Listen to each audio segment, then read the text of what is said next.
Ryan. Hey, Mike, how you doing, man?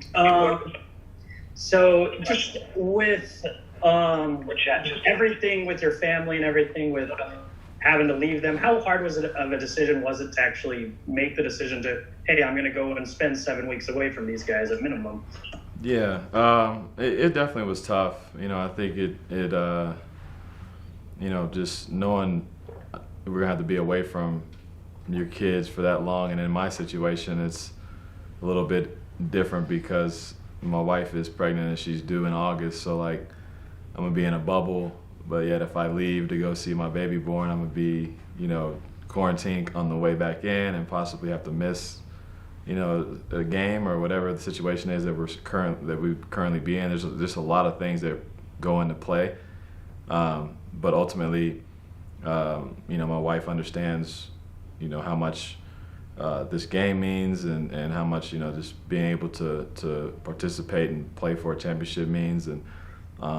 And we have an understanding that, I'll be able to see her and I'll be able to, at some point, hopefully be able to be back for the baby and all that stuff. So as long as all that was answered and, the T's were crossed and the I's were dotted on that situation, I was more and more comfortable going, knowing that I'd be able to be back with them at some point. Okay, thanks, Mike. Next question will be from Eric Walden. Eric? Hey, Mike, good to see you again. Good to see you. I guess my question is, what kind of discussions were had throughout the team? Was there any kind of substantive discussion about the risks of going into the bubble, of everyone getting together? Kind of anyone have any real legitimate concerns about being an environment where everyone's gathered together like that, especially just given what the numbers are like in Orlando right now? Yeah, of course. I think, we've had probably a Zoom call a week or a meeting a week just talking about updates on the current situation in Florida and guys who will pose questions and their reservations on the situation as it develops. And obviously, guys, we don't want to go down there if it's not safe. And the NBA has done everything they can to make it as zip tight as possible. For us to, be able to compete at a high level and not have to worry about it. But we do understand, it's still a lot of unknown. We haven't made it to the bubble yet, and players are getting it right now and other teams and stuff like that. So, things could shape out a lot differently. So we're just kind of taking it, week by week, day by day. And, the questions come from, the new news we get. Thank you. Yeah. Okay, next question, Tony Jones. Tony?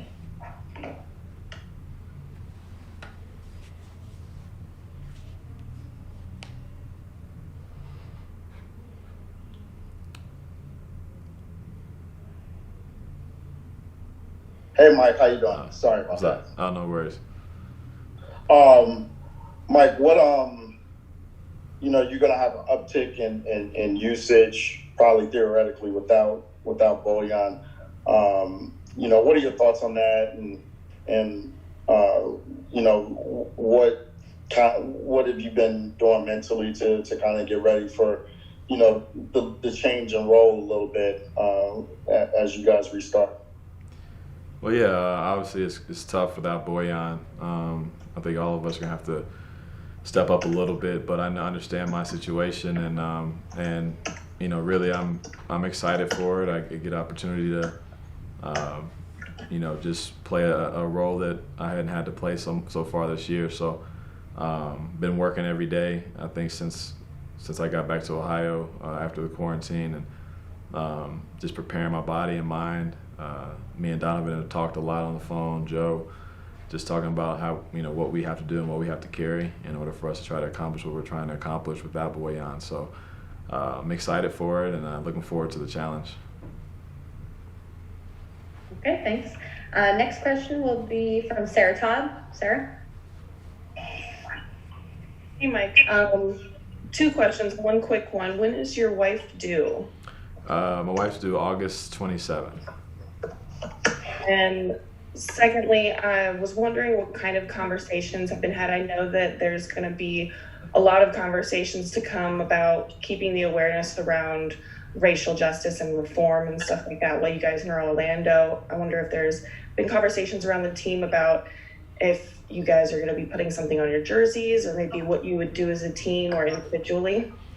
Honestly, we have had, between Coach and I and a couple other players, we've had some ideas tossed around that we're going to throw in front of the team actually this coming Monday, of things that we can do or ideas that, guys might have from other players that could effectively continue the conversation and continue to create awareness and actual change in the situation that we're in right now. And Coach Quinn is obviously on it. He's a guy he does nothing but think about these kind of issues and situations to make everything more accessible for everybody else on our team to have the tools to speak out or present ourselves in whatever way we want to present towards each cause that we want to represent. So we will have something. I'm not sure exactly what it would be right now. Like I said, we'll meet Monday on that, but we're definitely preparing. Thank you. Next question, Dana Green, ABC4. Dana. Hey, Mike, thanks for doing this. I'm just curious of what have the workouts been like? I don't think you've been able to work out as a full team yet, right? I mean, you're working out still in smaller groups. What have you been able to emphasize, and do you have an idea of when you will be able to work out as a complete team?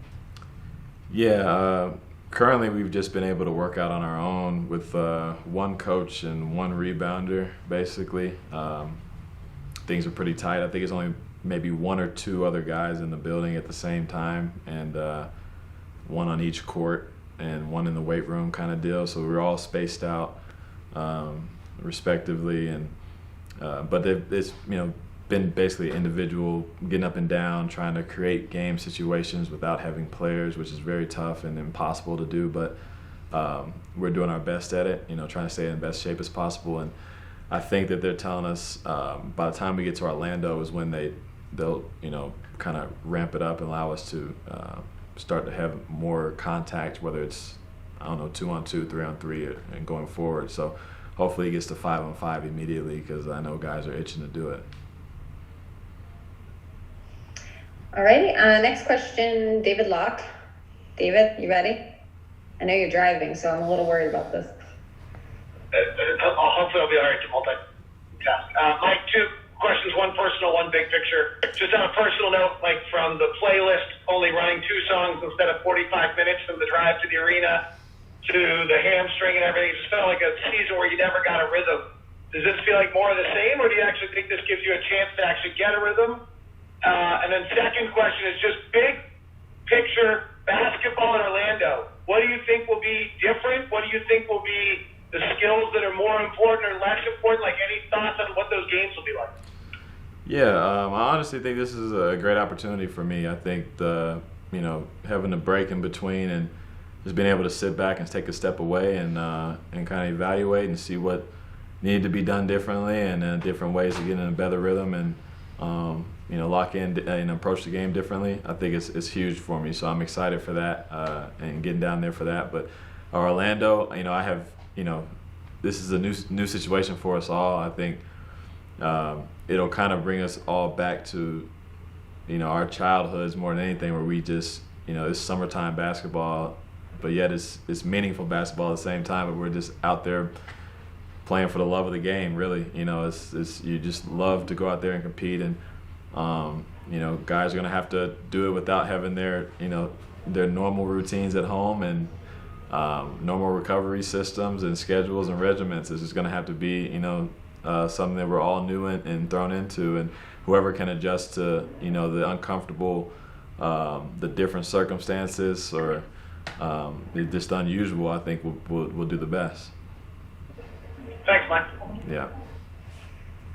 All right. Question from Jeff Rainier, Fox 13. Yeah. Hey, Mike. You mentioned a little bit about everything going on right now with COVID-19, Black Lives Matter, all that stuff. Will it be hard to put that to the back of your mind when the ball is thrown up and you start playing, or is it important to keep those thoughts in your mind? I think it's very important to keep it in our minds. I think it's a perfect opportunity for us to continue to put the pedal to the metal on this, and not ease up, not to, take our minds off of it at all. Obviously, when we're playing the game, I think we do a good job as athletes to refocus and focus on the task at hand. But, the times in between that and afterwards, I think guys will still be focused on social injustice and systematic racism and all things that are still, pertinent and huge issues in our country. So, I think guys will be ready, and the league is definitely going to be ready for it.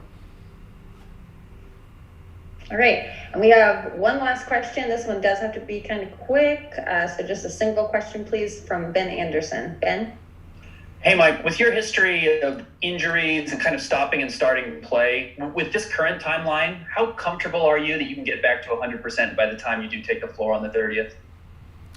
I'm very comfortable, especially, I think I was lucky enough to be in a situation where I had a lot of things that, resources at my disposal during this period of time. So unlike a lot of other players, I was doing a lot, as of, 2-3 weeks after we shut the season down. So I've been in shape and been staying in best shape as I can. Obviously, it's different than playing 5-on-5 and being able to get up and down, but I think just loading my body up the way I have is just going to give me a better opportunity, better chance of getting through this, and I've prepared myself as best I can. I think that the guys here at Salt Lake and the Jazz have prepared me as best they can. So, like I said, I'm really just excited for it, because I think that a lot of good things can happen.